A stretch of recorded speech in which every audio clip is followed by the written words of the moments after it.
Hey everybody, Keith Dotson here, and in this video I'm making an update to a previous video. I had barely published my last printer paper comparison video between Hahnemühle Fine Art Baryta and Canson Infinity Baryta Photographique in November, when Canson made the announcement that their popular Baryta Photographique paper had been discontinued and was being replaced by a new formulation called Baryta Photographique II. By the way, in the last video I pronounced it Canson, but I didn't know if that was the correct pronunciation. I thought maybe it was Canson. So I Googled it, and apparently the French way to say it is more like Canson. And since it's a French company, I'll try to say it like that, or maybe I'll just call it Baryta Photographique. Anyways, now Canson Infinity Baryta Photographique was a very popular and highly regarded photographic paper, so I was curious why Canson would completely decide to reformulate it. So I reached out to the company and asked them. A rep from the USA division replied back and told me that Canson recently updated its paper coating equipment so they could coat larger paper up to 60 inches when they could previously only do 50-inch paper. So that's a good development. They'll be able to do bigger sheets, maybe be more commercially available. However, the new machine made it impossible to recreate the surface characteristics of the original Baryta Photographique, so the company decided just to launch an entirely new product. The new paper was announced for January release, but promptly put on the back order. Now in June, I finally have a sample package, and I'm here to do some testing.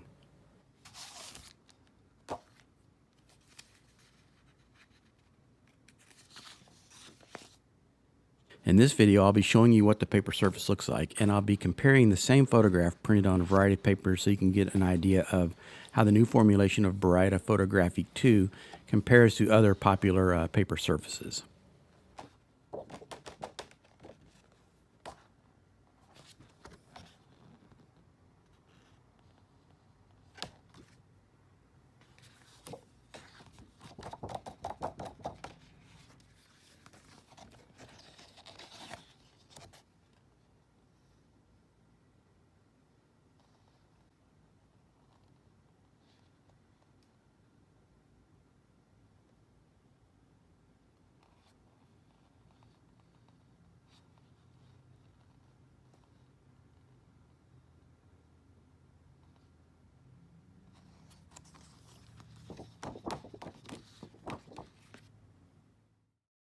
First, let's hop over to Canson's website and make sure we have the right ICC profiles for our printer. They originally said to use the same ones as the original Baryta Photographique, but they uploaded some specifically for the new paper, so let's download that and install it. Notice down below they also give you the correct media settings for the print dialog box, which is really handy, and not every paper company gives you this level of clarity. While we're here, let's look at the technical specs on this new paper as well. Weight in GS Simmons 310, same as before, and okay, the thickness is slightly less than the original paper, which is what I kind of thought, but the naked eye and the sense of it felt a little thinner. This paper is 305, whereas I confirmed that the original Baryta Photographique was 310. That shouldn't matter much, but it was noticeable. Satin finish, 100% alpha cellulose base, 96.3 whiteness, which kind of surprises me. It looks a little yellow to me to be that bright. Acid-free, of course, very low OBAs, which is important because OBAs are optical brightening agents, which are additives that make the paper appear white, but they may not be stable long-term. There are questions about that. Okay, let's go make our first print. Here we are now in Photoshop, which I use exclusively. I'm not a big Lightroom user personally. First, in the print dialog box, I'll select Photoshop Manages Colors.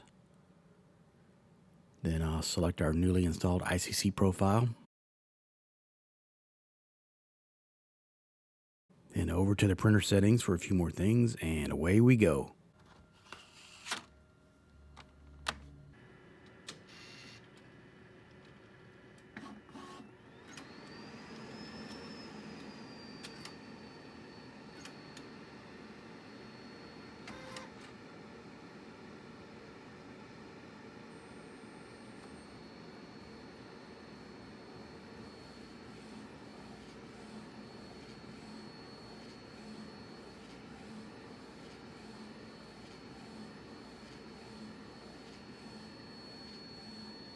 Okay, ladies and gentlemen, here's a first look at the first print on this brand new paper, and I have to say I am quite impressed. It's stunning.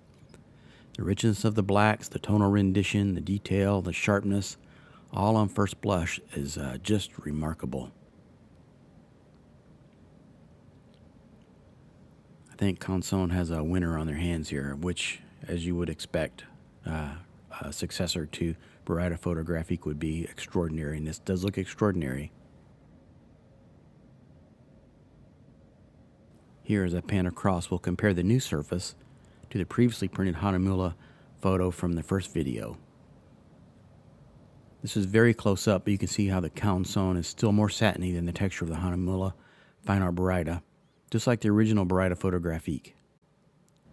Now I want to give you a look at the same photo printed on a variety of top-notch photo papers, beginning with the Baryta Photographique II. Keep in mind I'm filming this on an iPhone in ambient natural light, so color balance may be off in some shots. You'll get an idea of how it looks.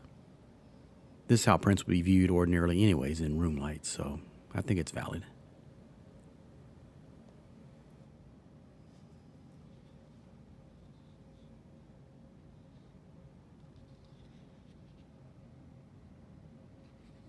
Now here's the original Baryta Photographique for side-by-side comparison.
Here are two prints on Canson Platine Fibre rag, a paper with a beautiful surface, but it's a paper I've struggled with for some reason. The ICC profile prints cyan in my highlights, and even when I printed with a different profile, I had trouble with the paper not flowing in the printer properly and even had some head strikes on the paper's edge. It's not that thick paper. It shouldn't have really done this, in my opinion.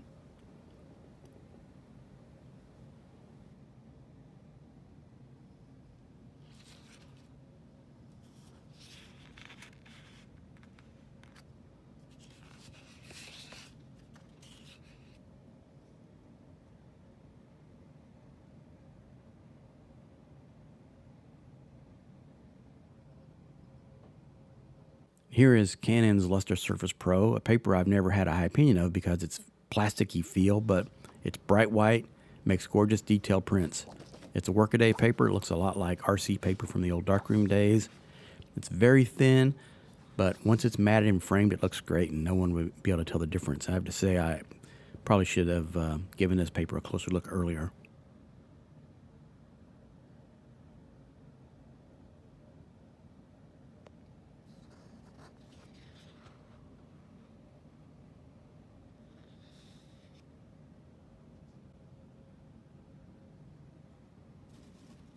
Next, we'll take another look at the Hahnemühle Fine Art Baryta that I love so much. To me, this has a surface quality and texture very similar to the old-fashioned darkroom fiber-based Baryta papers. The printing surface is extraordinary. It's a substantial weight and thickness, which gives it a premium feel. And after I coat it with the Hahnemühle brand UV spray, it has an amazing richness and depth.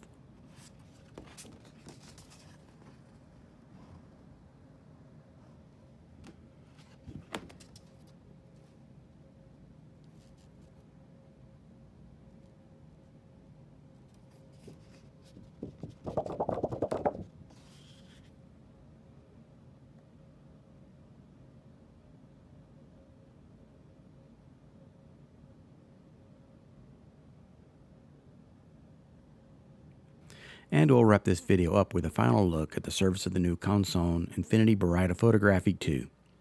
I feel certain this paper will be a superstar among people who value high-quality prints. Well done, Canson.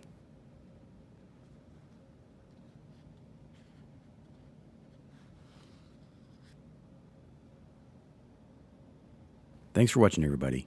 Be sure to visit my website, keithdotson.com.